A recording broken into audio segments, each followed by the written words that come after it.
Guys, mashabiki wengi wa Yanga amenitumia kaka clip haka. Kana kuonyesha jamaa wanamwaga sembe uwanjani. Guys, ngoja niwaambie kitu kimoja. Huo ni uchawi wa kitoto sana. Alafu ni uchawi ambao unatumiwa na Simba. Ina maana jamaa wana mahusiano mazuri na Simba. Simba wamewapa uchawi wa kumwaga sembe uwanjani. Lakini niwaambie tu kitu kimoja.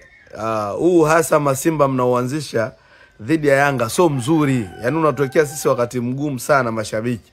Kwa sababu mwezi kwenda kuwasaidia wale watu wakamwaga unga uwanjani. Lakini sio mbaya. Yaani leo acha kumwaga unga, hata waingie na mizoga uwanjani. Hamna njia yoyote ya kutoka. Naona mashabiki wa Yanga wengi wamenitumia inbox mkionekana mnashtushwa na kile kitendo, lakini niwaambie tu kitu kimoja. Leo adini tudai. Hamna njia yoyote ya Silver Strikers kuwazuia Yanga wasiende hatua ya makundi, hata waingie na mizoga.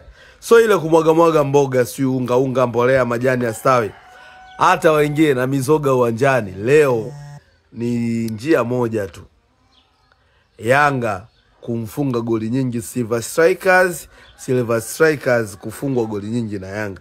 Nothing. Umwage unga, umwage poda, sijui Simba tuwasaidie kuwapa mizimu, tuwasaidie kuwapa mizoga, tuwasaidie kufanya chochote.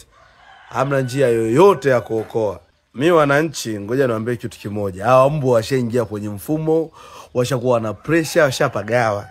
Yaani wewe cha msingi mimi hapa niko najiandaa saa 3:30, saa 4 kasoro tukutane Benjamin Mkapa. Nothing, no way. Yaani hamna njia yoyote ya wapumbavu leo kuponyoka Tanzania hii. Mimi nawaambia ukweli, yaani leo ni nyonga chinja, piga goli za kutosha kweli.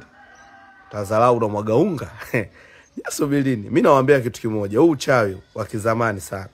Kama ungekuwa uchawi unacheza mpira, Simba tungekuwa bingwa NBC misimu yote. Maana si uchawi tunaweza. Lakini mbona tunafungwa kila mechi na Yanga? Quality. Wananchi relaxini, mnatumia hii clip nimepokea na nimeiona na nawashukuru. Muendelee kunitumia habari zingine, lakini kwenye hili nothing wanachoweza kufanya. Yanga lazima ende makundi.